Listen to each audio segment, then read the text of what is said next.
अस्सलाम वालेकुम। मेरा नाम डॉक्टर ज़ीशान है और आप देख रहे हैं मेरा YouTube channel dentist with camera.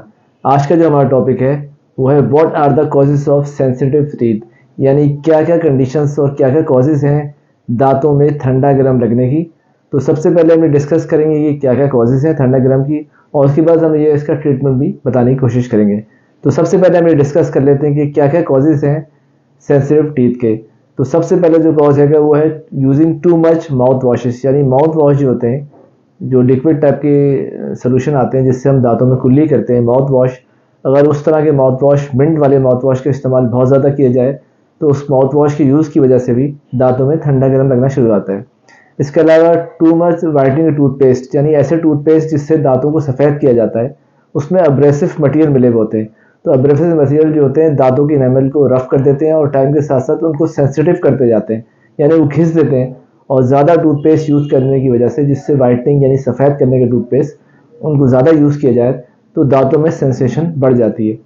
इसके अलावा गम्स रिसीडिंग हो जाती है, यानी अगर टूथपेस्ट आपका बहुत ज़्यादा यूज़ है इस तरह का और उसके बाद आप ब्रश बहुत ज़्यादा यूज़ कर रहे हैं, यानी बहुत से पेशेंट ऐसे होते हैं जो कि टूथब्रश को तकरीबन 10-10, 15-15 मिनट तक दांतों में ब्रश करते रहते हैं। तो ज़्यादा excess use of toothbrush toothpaste के साथ करने की वजह से भी दांतों की जो गम्स की मार्जिन होती है, जिसको गम रिसीड कर जाते हैं और फिर वहाँ दांतों में ठंडा गर्म लगना शुरू हो जाता है।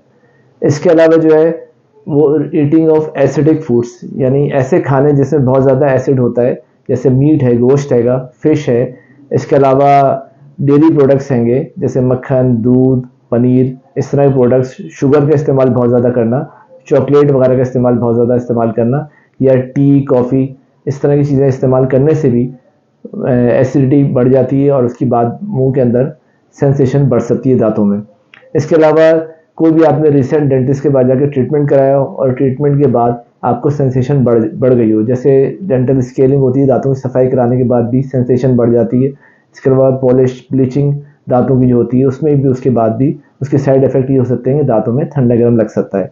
इसके अलावा टू मच इनटेक ऑफ पान एंड छालिया, यानी पान और छालिया का इस्तेमाल बहुत ज़्यादा यूज़ किया जा रहा है, तो उसकी वजह से दांतों की जो अपर की सरफेस होती है जिसको हम एनेबल कहते हैं, और छालिया का इस्तेमाल बहुत ज़्यादा करने की वजह से जो सरफेस ऊपर की होती है वो घिसती जाती है टाइम के साथ, और घिसने के बाद सरफेस कम रह जाती है और जो एनेमल की सरफेस होती है वो कम हो जाती है, और जो एंड वाला प्रोडक्ट होता है डेंटिन, वो ओपन हो जाती है जिसमें नर्व एंडिंग आ रही होती है, तो उसकी वजह से भी दांतों में ठंडा गर्म लग सकता है। इसके अलावा वाइटामिन की डेफिशिएंसी हो, उसमें दांत की फ्लोरोसिस हो जाए या दांत कमज़ोर हो, कैल्शियम की कमी हो, जैसे विटामिन डी की, विटामिन B12, इन चीज़ों की वजह से भी दांतों में ठंडा गर्म लग सकता है।